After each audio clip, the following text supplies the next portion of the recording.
जय Hind live times आप देख रहे हैं और मैं हूं आपके साथ स्वाति आर्य। स्वागत है आप सभी का बुलेटिन की शुरुआत करेंगे सुपरफास्ट अंदाज में। यूपी के संभल में शाही जामा मस्जिद में सर्वे के दौरान पुलिस बल पर किया गया पथराव, इलाके में बने तनावपूर्ण हालात।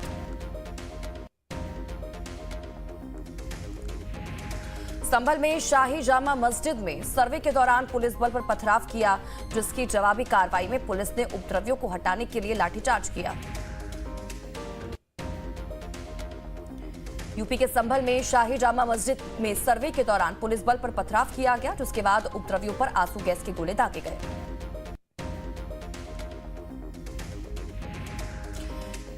डीएम राजेंद्र पेंसिया ने कहा कि कोर्ट के आदेश पर सर्वे के लिए टीम संभल पहुंची थी। सर्वे के दौरान पुलिस पर भीड़ ने पथराव किया। हंगामे के बावजूद सर्वे का काम जारी रहा।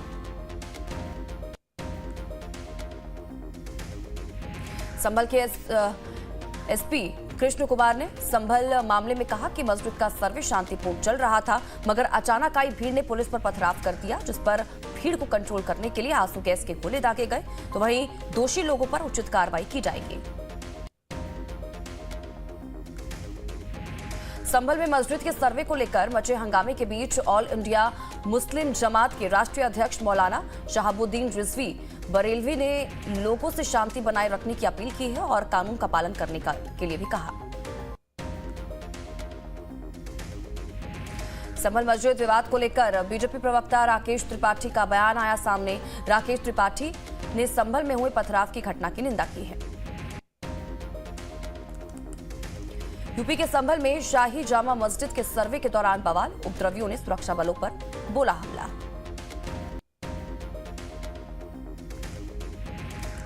संभल में मस्जिद सर्वे पर कार्रवाई को लेकर हिंदू पक्ष के एडवोकेट विष्णु शंकर जैन ने कहा कि लोगों को धैर्य रखने की जरूरत है। लोगों को कानून पर भरोसा रखना चाहिए, क्योंकि मामला कोर्ट में विचाराधीन है। दिल्ली के जवाहरलाल नेहरू स्टेडियम में ओडिशा पर्वा कार्यक्रम में हिस्सा लेंगे प्रधानमंत्री नरेंद्र मोदी। जनसभा को करेंगे संबोधित।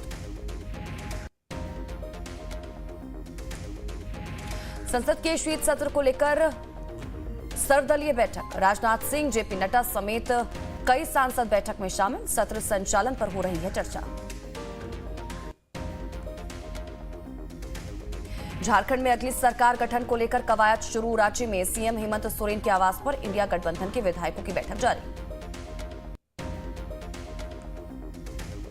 आज शाम 4 बजे राजभवन जाएंगे हेमंत सोरेन। झारखंड में सरकार बनाने का दावा पेश करेंगे। राज्यपाल से मिलकर दावा पेश करेंगे हेमंत सोरेन। राजभवन से हेमंत सोरेन को मिला आमंत्रण।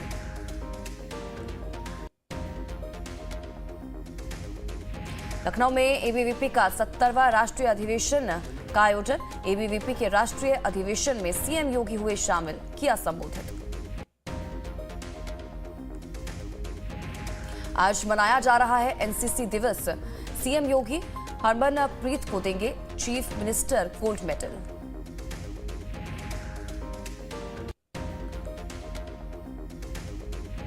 प्रयागराज दौरे पर सीएम योगी आदित्यनाथ कुंभ की तैयारियों की करेंगे समीक्षा। प्रयागराज एयरपोर्ट सड़क का निरीक्षण भी करेंगे CM. Deputy CM Brajesh Pathak का अखिलेश यादव पर हमला, कहा नतीजों के बाद एसपी में खलबली मची। एसपी के पैरों के नीचे से जमीन खिसक चुकी है। समाजवादी पार्टी के लूट से जनता वाकिफ है।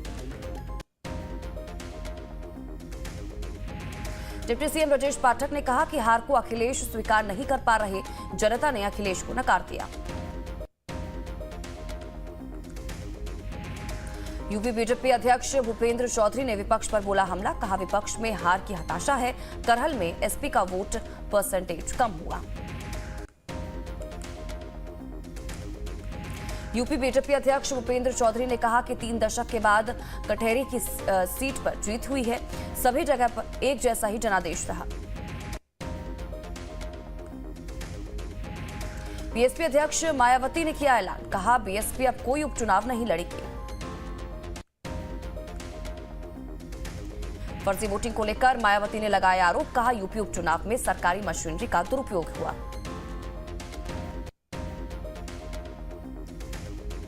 उपचुनाव को लेकर अखिलेश यादव ने सोशल मीडिया एक्स पर पोस्ट शेयर कर लिखा कि कुंदरकी में जिन लोगों को सरेआम वोट डालने से रोका गया था, जिनके वोट किसी और ने डाल दिए, वो सब लोग अपनी व्यथा बताने के लिए लखनऊ आ रहे थे क्योंकि वहां स्थानीय स्तर पर कोई सुनवाई नहीं हो रही थी।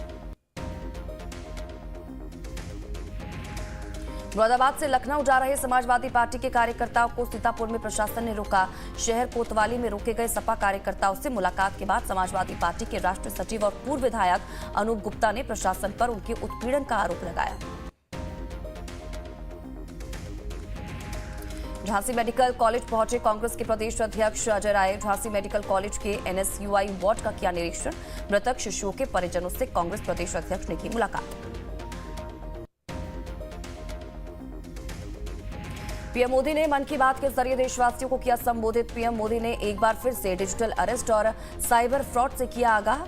1 लाख युवाओं को राजनीति में जोड़ने के संकल्प पर भी बल दिया। मन की बात के 116वें एपिसोड में प्रधानमंत्री नरेंद्र मोदी ने कहा कि अगले साल स्वामी विवेकानंद की 162वीं जयंती है। इस बार इसे खास तरीके से मनाया जाएगा। इस अवसर पर 11 और 12 जनवरी को दिल्ली के भारत मंडपम में विकसित भारत युवा नेता संवाद का आयोजन किया जाएगा। मन की बात में प्रधानमंत्री नरेंद्र मोदी ने कहा कि मुझे स्लोवाकिया में किए जा रहे ऐसे ही एक और प्रयास के बारे में पता चला है जो हमारी संस्कृति के संरक्षण और संवर्धन से जुड़ा हुआ है। यहाँ पहली बार हमारे उपनिषदों का स्लोवाक भाषा में अनुवाद किया गया। ये प्रयास भारतीय संस्कृति के वैश्विक प्रभाव को भी दर्शाते हैं। पीएम मोदी ने मन की बात में डिजिटल अरेस्ट पर भी बात की। कहा, मैंने डिजिटल अरेस्ट की चर्चा की थी। साइबर फ्रॉड से बुजुर्गों को जागरूक करें। गुयाना को लेकर मन की बात के 116वें एपिसोड में प्रधानमंत्री नरेंद्र मोदी ने कहा कि भारत से हजारों किलोमीटर दूर गुयाना में भी एक मिनी इंडिया बसा हुआ है। गुयाना में रहने वाले भारतीय मूल के लोग राजनीति, व्यापार, शिक्षा और संस्कृति के हर क्षेत्र में गुयाना का नेतृत्व कर रहे हैं। मन की बात के 116वें एपिसोड में प्रधानमंत्री नरेंद्र मोदी ने कहा कि मैंने लाल किले की प्राचीर से ऐसे युवाओं से राजनीति में आने का आह्वान किया जिनके पूरे परिवार की कोई राजनीतिक पृष्ठभूमि नहीं रही।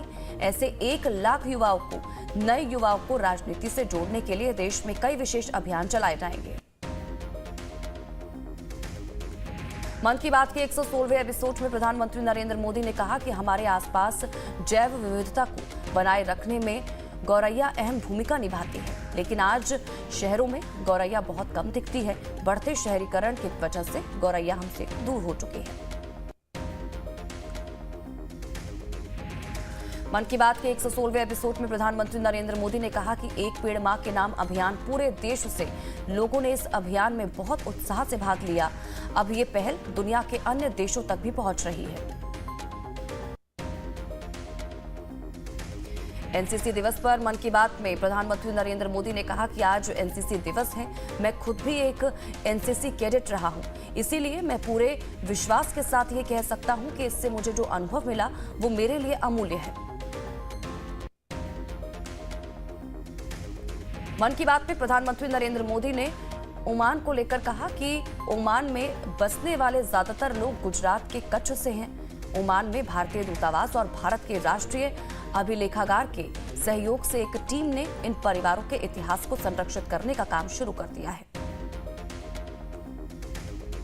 जम्मू कश्मीर के सिधरा में तिरुपति बालाजी मंदिर की बात आईईडी की खबर। सुरक्षा बलों ने इलाके को घेरा, तलाशी अभियान जारी। पीलीभीत में ट्रेन हादसे की साजिश नाकाम। 25 फीट लंबी सरिया से टकराई ट्रेन। ड्राइवर की सतर्कता से बड़ा हादसा टला। दिल्ली पुलिस ने किया बदमाश का एनकाउंटर। रॉकी नाम के बदमाश ने बीते शुक्रवार की थी कांस्टेबल की हत्या। रॉकी पर कई मामले थे दर्ज, पुलिस ने किया ढेर। 22 साल से फरार 10,000 के इनामी बदमाश से 2 राज्यों की पुलिस के साथ हुई मुठभेड़ में शातिर बदमाश के पैर में लगी गोली। बदमाश के पास से एक बाइक, एक तमंचा और मोबाइल फोन बरामद। लखीमपुर खीरी में पुलिस और तस्करों के बीच मुठभेड़, 2 कुंटल प्रतिबंधित मांस के साथ 3 अभियुक्त गिरफ्तार। मुठभेड़ के दौरान एक अभियुक्त के पैर में भी लगी गोली। ओडिशा में फर्जी आईपीएस अधिकारी की वर्दी और पहचान